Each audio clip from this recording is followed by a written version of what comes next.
we want to prove that the square of an even positive integer is divisible by 4. Let's look at this with some examples. 2 squared is equal to 4. 4 squared is 16, which is 4 times 4. 6 squared is 36, which is 4 times 9.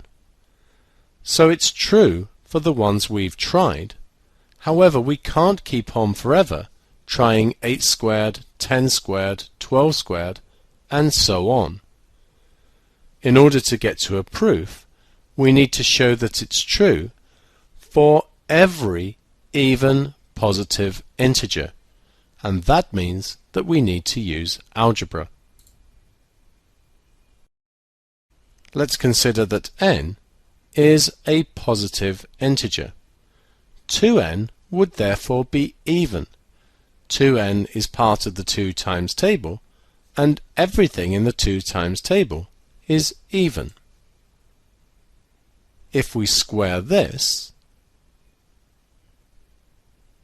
we get 4n squared. We know that n is an integer, and therefore n squared is also an integer. Therefore, 4n squared is in the 4 times table and is therefore divisible by 4.